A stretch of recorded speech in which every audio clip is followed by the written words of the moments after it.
Pernahkah kita merasa hidup kita biasa-biasa saja, tidak melakukan dosa besar, tidak mencuri, tidak merampok, tidak membunuh, lalu kita merasa aman? Padahal bisa jadi setiap hari kita sedang menumpuk dosa, tanpa terasa, tanpa suara, tanpa peringatan. Bukan karena kita jahat, tapi karena kita terbiasa. Ada sikap-sikap kecil yang kelihatannya sepele, tapi di sisi Allah berat. Ada kebiasaan harian yang kita anggap wajar, padahal bisa menjadi sebab kerasnya hati, keringnya doa, dan hilangnya keberkahan hidup. Dan yang paling menakutkan, kita melakukannya sambil tersenyum. Sikap pertama, meremehkan waktu sholat. Banyak orang tidak meninggalkan sholat, tapi menunda-nunda. Bukan tidak sholat, tapi sholat sambil lalu. Bukan tidak ingat Allah, tapi ingat dunia lebih dulu. Azan terdengar, tapi jari masih scroll. Iqomah berkumandang, tapi mata masih terpaku layar. Dalam hati berkata, sebentar lagi, 5 menit lagi, nanti saja. Padahal 5 menit itu bisa jadi pemisah antara hati yang hidup dan hati yang mulai mati. Sholat yang terus ditunda perlahan mengajarkan jiwa untuk menunda ketaatan dan membiasakan menomorsatukan dunia. Tanpa sadar, kita sedang berkata dengan perbuatan, "Ya Allah, tunggu dulu, urusanku lebih penting." Kalimat itu tidak terucap, tapi tercatat. Sikap kedua, kasar kepada orang tua tanpa merasa kasar. Bukan dengan bentakan, bukan dengan makian, tapi dengan nada, dengan wajah, dengan sikap. Menjawab pendek, menghela napas saat mereka bicara, merasa terganggu saat mereka mengulang cerita, menganggap nasihat mereka kuno. Padahal bagi mereka, suara kita adalah penenang, wajah kita adalah harapan, keberadaan kita adalah doa yang berjalan. Dan kita sering lupa, suatu hari nanti kita akan merindukan suara itu saat ia sudah tidak ada. Sikap ketiga, lisan yang merasa netral padahal menyakiti. Ada orang yang berkata, "Aku cuma jujur, aku cuma bercanda, aku cuma ngomong apa adanya." Padahal kejujuran tanpa adab bisa berubah menjadi luka. Candaan tanpa empati bisa menjadi pisau. Komentar tanpa niat baik bisa menjadi beban di hati orang lain. Sering kita tidak memaki, tidak menghina terang-terangan, tapi kalimat kita membuat orang pulang dengan dada yang sesak. Kita lupa, dalam Islam bukan hanya dusta yang dosa, tapi juga ucapan yang melukai. Merendahkan membuat orang merasa kecil. Nabi mengajarkan berkata baik atau diam, bukan berkata jujur sesukanya, bukan bercanda semaunya, tapi menjaga lisan seolah setiap kata akan dipertanggungjawabkan. Karena memang akan dipertanggungjawabkan.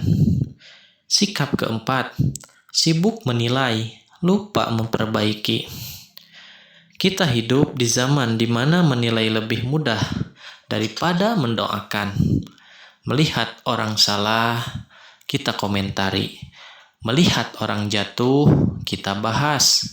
Melihat orang tergelincir, kita sebarkan. Tanpa sadar, hati kita sibuk mengukur orang lain, tapi lupa menimbang diri sendiri. Padahal mungkin dosa yang kita sembunyikan lebih banyak daripada dosa yang mereka perlihatkan. Kita lupa bahwa tugas seorang mukmin bukan menjadi hakim, tapi menjadi penolong. Bukan mencari-cari aib, tapi menutupinya. Bukan mempermalukannya, tapi mengingatkan dengan lembut. Namun ego sering berkata, setidaknya aku lebih baik dari dia.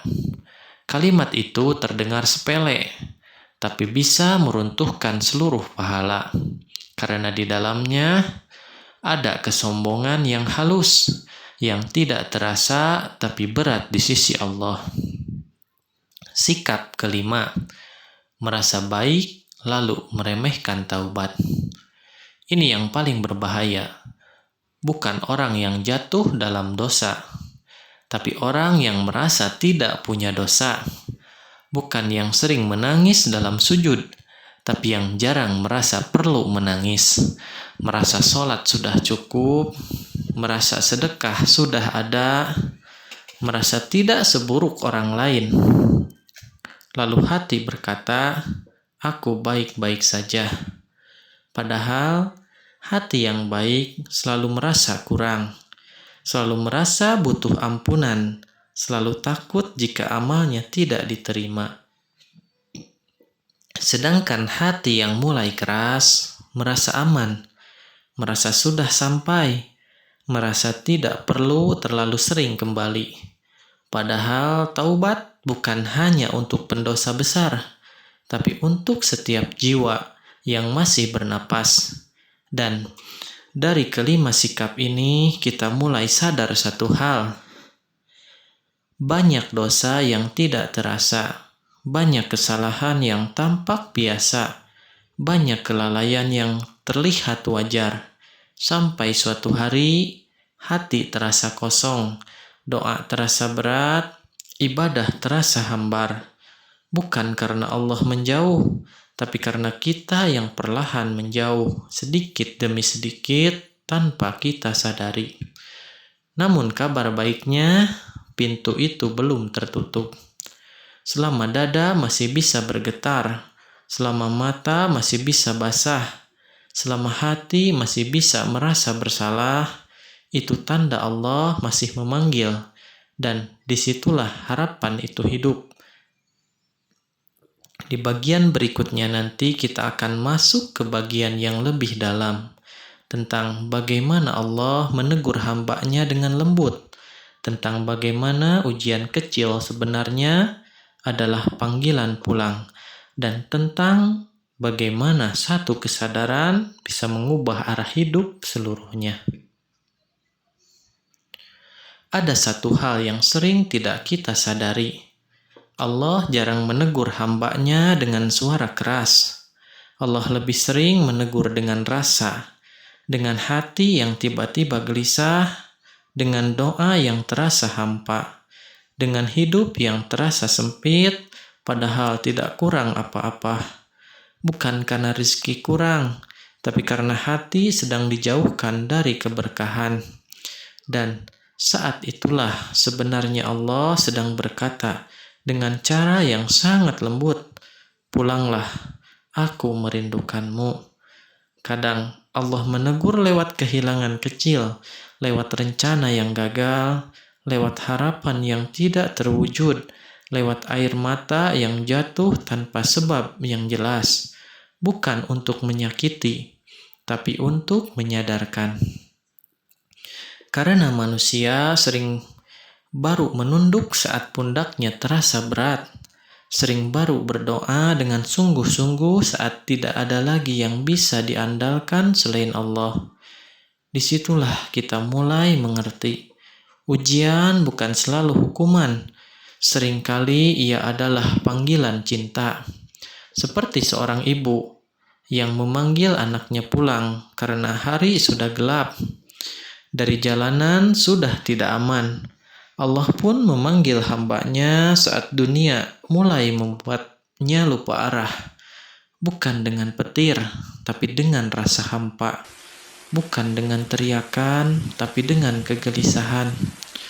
Dan ketika seorang hamba akhirnya duduk sendiri, menunduk, menarik napas panjang, lalu berkata dalam hati, "Ya Allah, aku capek. Aku lelah dengan diriku sendiri."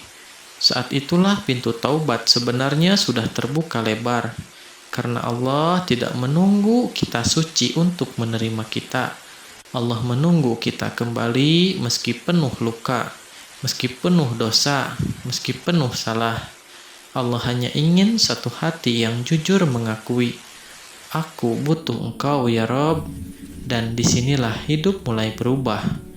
Bukan langsung kaya, bukan langsung mudah, bukan langsung tanpa masalah, tapi hati mulai tenang, langkah mulai terasa ringan, air mata mulai terasa sebagai obat, bukan lagi sebagai beban. Seseorang yang dulu lalai, pelan-pelan belajar tepat waktu sholat. Yang dulu kasar, pelan-pelan belajar lembut. Yang dulu sibuk menilai, pelan-pelan belajar mendoakan. Bukan karena dia sudah sempurna, tapi karena dia sudah sadar arah. Dan kesadaran itu adalah hadiah paling mahal. Namun, perjalanan belum selesai, karena setelah sadar, akan datang fase yang lebih berat, fase istiqomah, fase bertahan saat godaan datang lagi, fase bangkit saat jatuh lagi, fase memaafkan diri sendiri, dan terus berjalan meski terseok.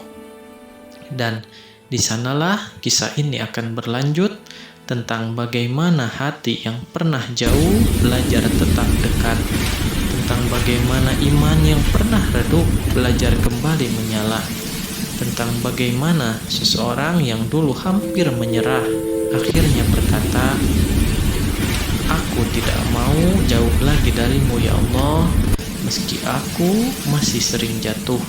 Jangan biarkan aku menikmati jauhnya."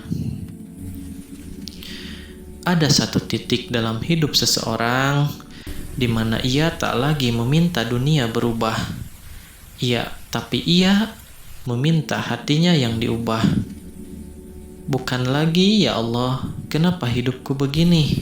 Melainkan, "Ya Allah, jadikan aku hamba yang kuat menerima takdir-Mu." Di titik itu, seseorang mulai mengerti bahwa yang selama ini membuat lelah bukanlah ujian, tetapi jaraknya dengan Allah saat ujian itu datang. Dulu, ketika masalah datang, ia panik. Ketika kehilangan, ia marah. Ketika rencana gagal, ia putus asa. Sekarang, ia masih menangis, tapi sambil bersujud. Ia masih sedih, tapi sambil berharap. Ia masih terluka, tapi sambil percaya bahwa Allah tidak pernah salah memilihkan jalan. Ia mulai menyadari satu rahasia besar dalam hidup, bahwa Allah tidak sedang ingin menghancurkannya, Allah sedang membentuknya. Bahwa Allah tidak sedang menjauhkannya, Allah sedang membersihkannya. Bahwa Allah tidak sedang mengabaikannya, Allah sedang memanggilnya lebih dekat. Dan saat hati benar-benar memahami itu, maka lahirlah ketenangan yang tidak bisa dijelaskan dengan logika. Tenang bukan karena masalah selesai, tenang karena yakin siapa yang mengatur. Tenang bukan karena semua sesuai rencana, tenang karena percaya semua sesuai hikmah. Ia mulai berjalan pelan-pelan, lebih banyak diam, lebih sering mengalah, lebih rajin memohon ampun. Bukan karena lemah, tapi karena tahu yang paling kuat adalah yang paling berserah. Dan di satu malam yang sunyi saat dunia tertidur, ia menangis dalam sujudnya dan berkata dalam hati, "Ya Allah, aku tidak minta hidup tanpa masalah. Aku hanya minta hati yang tidak jauh darimu saat masalah datang." Kalimat itu tidak keras, tidak puitis, tapi sampai ke langit. Dan disitulah puncak perjalanan ini. Saat seorang hamba tidak lagi menggenggam dunia dengan erat, tetapi menggenggam doa dengan penuh harap. Karena akhirnya ia paham bahwa yang selama ini ia cari di manusia ternyata hanya bisa ditenangkan oleh Allah. Bahwa yang selama ini ia kejar di dunia ternyata hanya bermakna jika mengantarnya ke akhirat. Dan ia pun menutup perjalanannya dengan satu keyakinan. Aku mungkin lemah, aku mungkin sering jatuh, tapi aku punya Rob yang maha pengampun, maha lembut, dan tidak pernah bosan menerima kembali. Jika hari ini hatimu lelah, mungkin bukan karena hidup terlalu berat, tapi karena hatimu terlalu jauh. Jika hari ini doamu terasa hampa, mungkin bukan karena Allah tidak mendengar, tapi karena hatimu belum benar-benar berserah. Dan jika hari ini kau masih diberi rasa ingin kembali, itu tanda satu hal, Allah belum menyerah terhadapmu. Ya Allah, kami datang kepadamu dengan hati yang penuh luka, penuh salah, penuh kelalaian. Ampuni kami atas waktu yang kami habiskan tanpa mengingat-Mu, atas sholat yang kami sepelekan, atas lisan yang melukai, atas hati yang sombong dan lalai. Ya Allah, jangan biarkan kami menikmati jauhnya dari-Mu. Jika kami tersesat, tariklah kami dengan lembut. Jika kami jatuh, bangunkan kami dengan kasih sayang. Jika kami lalai, ingatkan kami dengan cara-Mu yang penuh hikmah. Jadikan kami hamba yang ketika diuji semakin dekat, ketika diberi semakin bersyukur, ketika berdosa segera kembali, dan saat suatu hari Engkau memanggil kami pulang, panggillah kami dalam keadaan hati yang mengenal-Mu, lisan yang menyebut-Mu, dan jiwa yang rindu kepadamu.